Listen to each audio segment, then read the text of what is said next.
Hi, I'm Dan Wangler from Renown Creative, and welcome to the first installment of Brews and Branding. We're here today in the beautiful Founding Fathers Pub, which has been here since the founder Mike Driscoll opened it in 1985. If you're from the Buffalo area, I'm sure that you're familiar with this exceptional watering hole. We're here today with Brian Grunert of White Bicycle. Happy to be here. And we're going to talk a little bit about branding, so let's just get right into it. So if you could start, could you just tell me a little bit more about how you got started in the business that you're in now? Just a brief overview. Yeah, I studied design at the University of Notre Dame, and I'm a Buffalonian. I ended up back in Buffalo and in the advertising profession, first at Schutte, Travers, Collins, and Schutte, and then that splintered off into Travers Collins. I also did 2 tours at Crowley Webb, and then had a pretty interesting, we'll say, side road into the music business, working at Righteous Babe Records as a designer. And, all of that sort of combined to be the kind of foundation for White Bicycle. White Bicycle is 12 years old and is now a team of 6 and are a self-described brand design studio, working with clients that range from the Birchfield Penny Art Center to Ted's Hot Dogs, and we still do an awful lot of work in the music business as well. So you say you're a self-described brand studio, and I think that's kind of the heart of what we want to talk about today. When you say branding, you're a brand studio, I think that's an area that gets a little muddy sometimes. I think there's a gray area. Oftentimes people will say that they do branding and then they have a portfolio full of logos, and then other people might have an MBA from a business school and they say they build brands. And those two people are very different, and yet they're both working what they call in branding. And I think there's a gray area there. So how do you describe branding? I think first, just distinguishing ourselves from an advertising agency was a priority in that self-description, primarily because we're not an advertising agency. We really don't have the same structure. We don't have a media department, so we're not doing a lot of media purchasing and placement, things like that. But really, we just focus on a different part of the communications as well. And that's, I think, what gets closer to the answer to your question. I think you can probably pick up the self-description part. I've covered that, well. I mean, the second piece of that is really just how we look at brand as part of communications, but also really as an area of focus for our work, the kind of work that we're doing. I think there's a conventional way of defining branding, Which would be what? brand. I think that not limiting it to a logo or a tagline, but looking at it as a broader, almost culture, a set of behaviors that defines an organization or defines a product or service. All of the ways where an audience, somebody who buys that product or uses that service, relates to the thing in question. And that can range from the way somebody answers the phone to the packaging around the product itself, the way an organization might resolve a conflict of some kind or another, or really just the way they sell themselves, the way they try to appeal to audiences. That expression of the brand in the form of a logo, that's a big part of it. But really, it is just sitting around here and seeing the flags of all the countries. That's really what the logo is. It's a symbol of this much sort of deeper connection between the product and the audience. Yeah, I think that's something that oftentimes gets conflated a bit, is the words logo, visual identity, brand identity get used interchangeably. Right. And I'm not sure that they're really the same thing, but they're often used in the same way to mean the same thing. And sometimes combined too. I think the combination of brand and identity is used often to describe specifically a logo. Oh, that's the brand identity, the Nike swoosh, or the GE for General Electric, or this Target for Target. And that is an identity for the brand. It is a logo identity. I think I said conventional, sort of a conventional wisdom around brand. I think the way that White Bicycle looks at branding, the way I've sort of evolved to look at brand, is really powerfully combined with identity. But really, the identity in that equation, the way I look at it, is the audience's identity. A brand is something that a particular person can just identify themselves with or in. You look at a particular, my favorite example is music. I mentioned, music design work that we've done. Just the whole idea of the way people personally identify with a band. These guys are my favorite, whoever it is. You take Radiohead. They literally are, I think, proclaiming in a less dramatic way, I'm more me when I listen to those guys, or I'm more me when I go to see a Radiohead show, or I'm myself when That's an interesting idea, is I'm more me when I engage with this brand. I'm more myself. And I think that's what branding is, branding as a verb. When a group of designers or a group of communicators, writers, whatever, work together to help sort of craft the brand, I think what they're doing is positioning it in a way where somebody can catch their own reflection in it, where somebody can say, oh yeah, there's me. I'm listening to this band and I'm catching this sort of version of myself that feels comfortable or, just makes me feel more myself. And I suppose that's victory in the whole quest to attract audiences to a brand, is to get them to be able to see themselves more clearly, to polish the facets of a brand so that somebody would be able to say, oh yeah, I like these guys because they make me feel more like myself. Right. Yeah. So I think I'm not sure we're alone in that description. I think to us that's what brand design really means. When I said sort of self-described brand design studio, I think it means that we're at work about the business of trying to help people catch their reflections in that brand, really to help the organization, the company, the product that we're working for to kind of polish those facets and appeal to audiences in that direct way where it really resonates. And that leads right into my next question is, what do you think is the role of the modern branding studio to do that for their clients? Is it more, for instance, the role of a designer in that case? Is it design-based? Is it, what is the role of a creative? Yeah, I think, when you talk about a well-crafted brand or a well-represented brand, a couple things bubble up.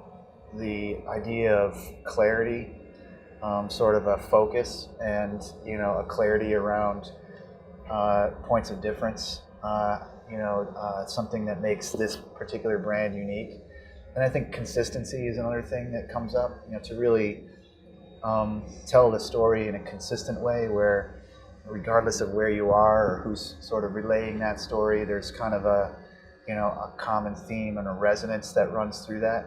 And if we agree that those are important to sort of distinguishing brands, then I think that is a responsibility of any communicator who's trying to. So it is an important role of the creative to help them identify points of difference. Because a lot of times I think business development people, you might have the vice president of business development in a large company. I think that responsibility falls on them, even though they may not actually be a designer by trade. Yeah, well, I was backing into it, I think, a little bit too, to say, I think the overt sort of,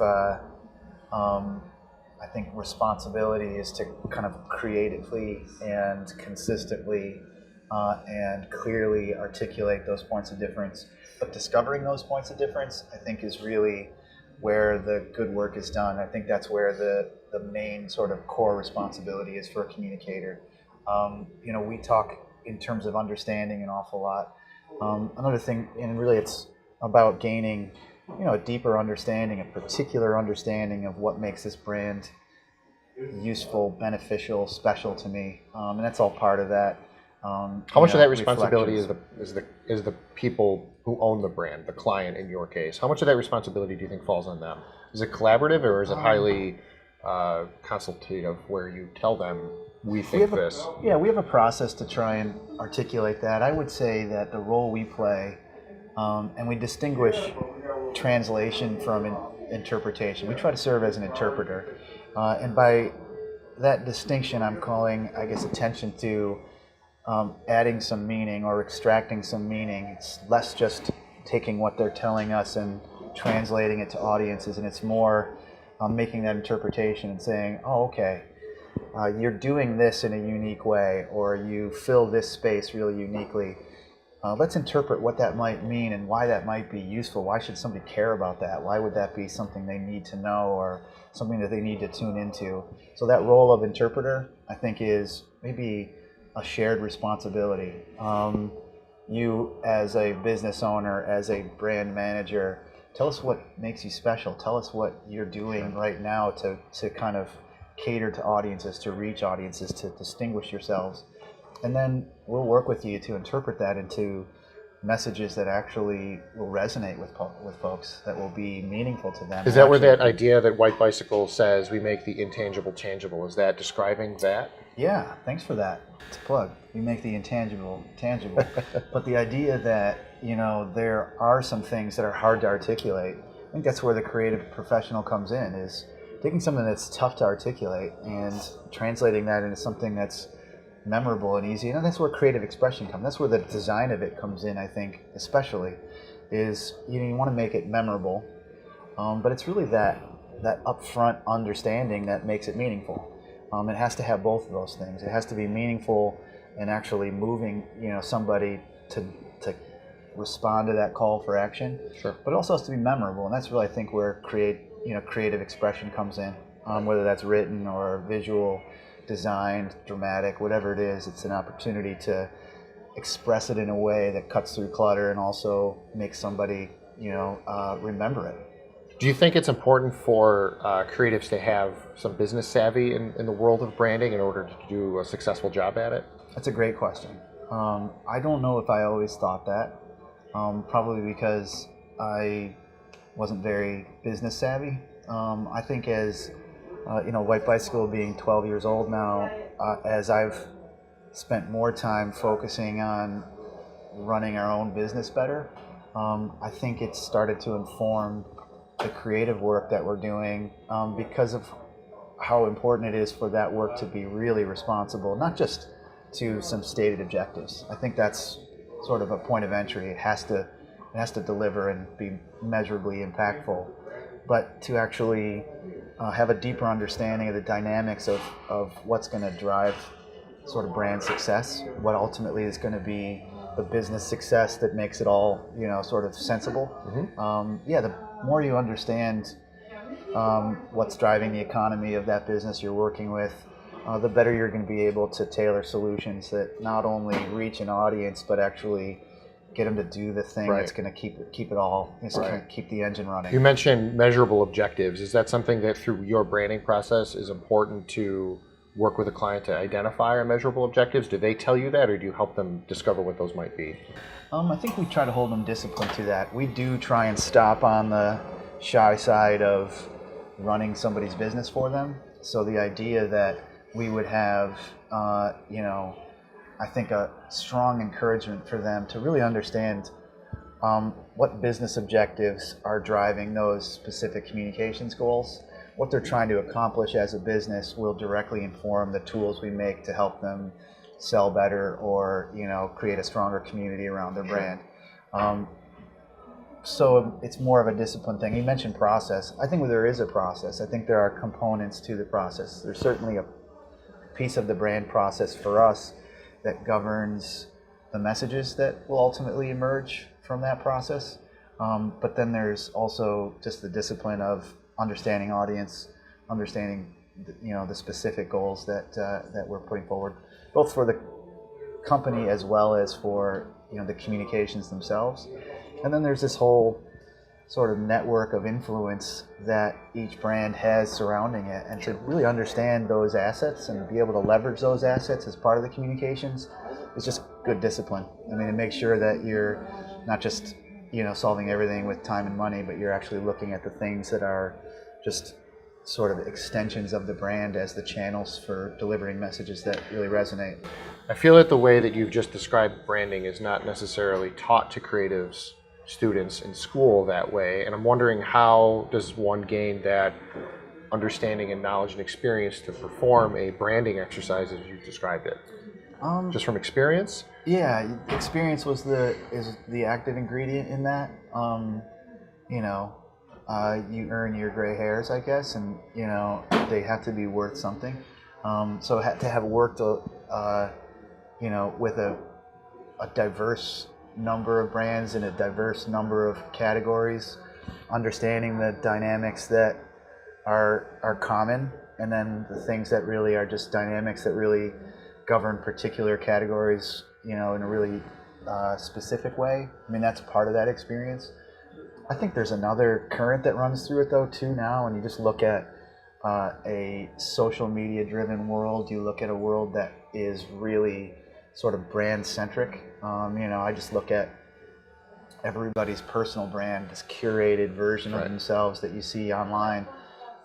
That I think is kind of driving it from both ends. I think anybody who is in the sort of creative communications field and really is concentrating on being a brander in the way that we're talking about it, is doing it in their daily lives. I think it's really just being attuned and in tune to messages, or not messages, but really approaches that work. Like, what makes me respond when somebody posts something? What makes me respond? What makes me feel great when I, get feedback from something I've posted? Those things are all, I think, good lessons to translate into what we're doing. But then I think there is really tried and true disciplines. There's ways that researchers and agencies and communicators have been crafting these things, in a tried and true way. That some of it is just taking those approaches and modifying them to the assignment that you're trying to be successful with, and some of it is really, I think, knowing when formula works and when. I think maybe the way to look at it is, we talk an awful lot about the difference between running field experiments and running laboratory experiments. Sometimes you can take things back to the shop and hole up as a team and kind of dissect the problem a little bit. Other times you just literally need to talk to people who are experiencing that brand and learn from them. Is that an important part of your process, is talking to people? Well, yeah, listening to people is... I mean, not your client, but I mean people that are experiencing the brand outside of your direct client. I'd say, again, really listening to people, too. I think, getting their reactions to what is on our mind is a part of the process, but just an unfiltered, understanding of what is driving their motivations. And I think there's some part of that is instinctual. You're either...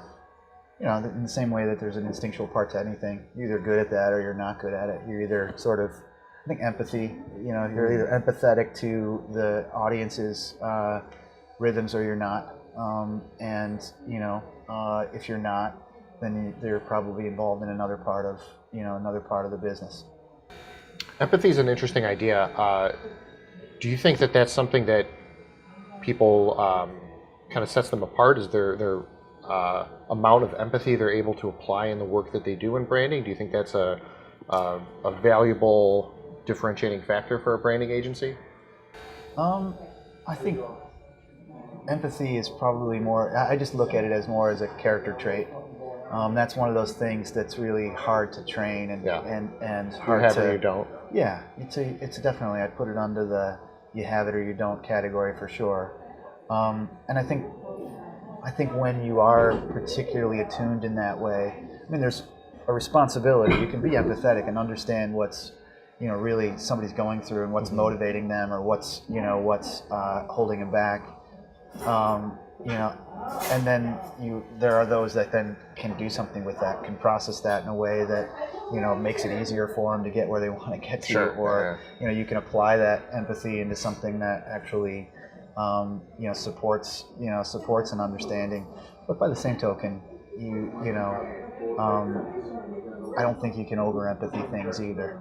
I think that there is some benefit to crispness, putting a version of the brand forward that really resonates with truth. I think that's maybe the other part of it. If a brand is just trying to be what everybody wants, or what they think everybody wants it to be, then they may be a little untrue, and that whiff of untruth is not good. And that's where good brands go bad. When they try to be something they're not. Right. There's this idea that if your branding is done well, it should appeal to the people that you're trying to reach and repel the people that maybe you don't want to reach. That's something that I've heard repeated a few times, and I'm not sure what I think about that, but brand as filter, sort of. Yeah. I think maybe maybe part of the problem with branding discussions is when they get academic, over beers or not, there is this, there is a put on to it already. I don't think a brand is something you can put on and say, oh yeah, this is going to appeal or this is going to not appeal. I think it's something you amplify. It's something that exists already.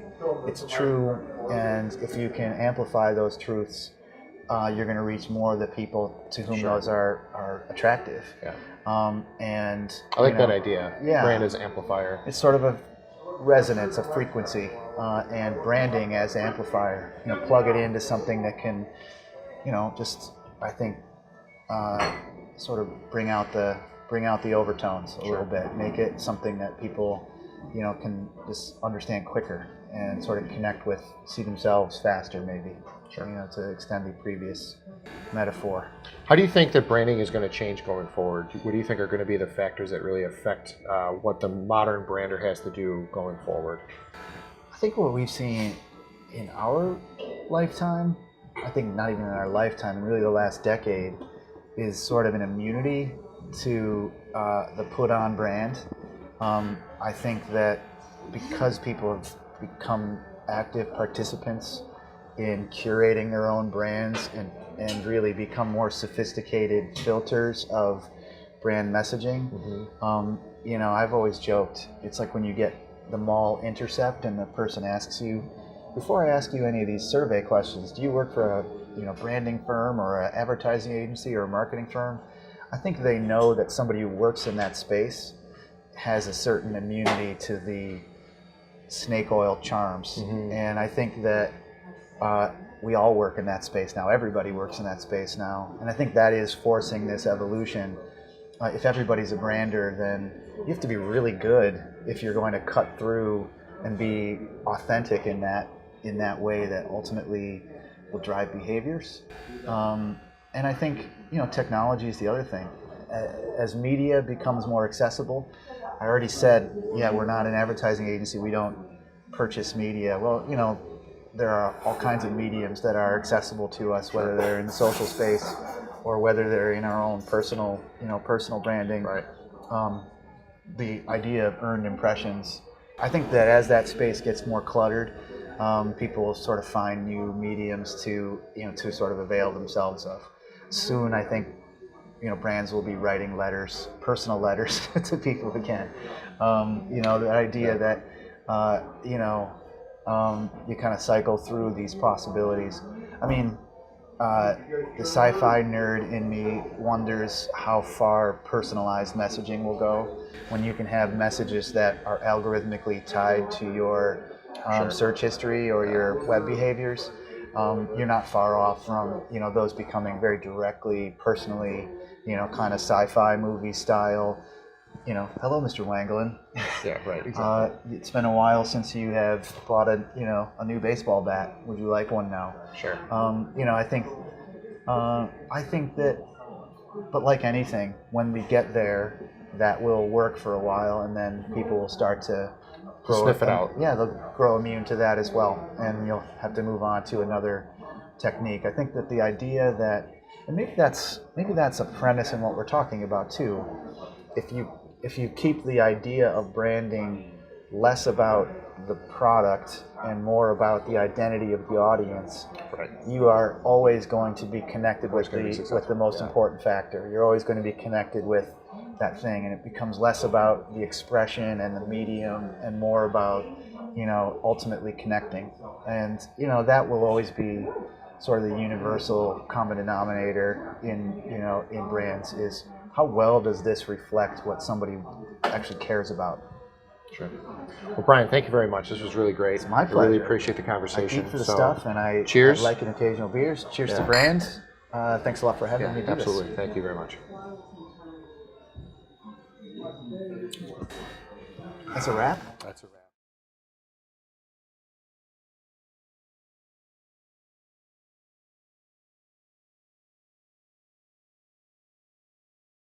I'll do whatever you want, man. After this one, I fucking start charging. This is like petting a cat the wrong way.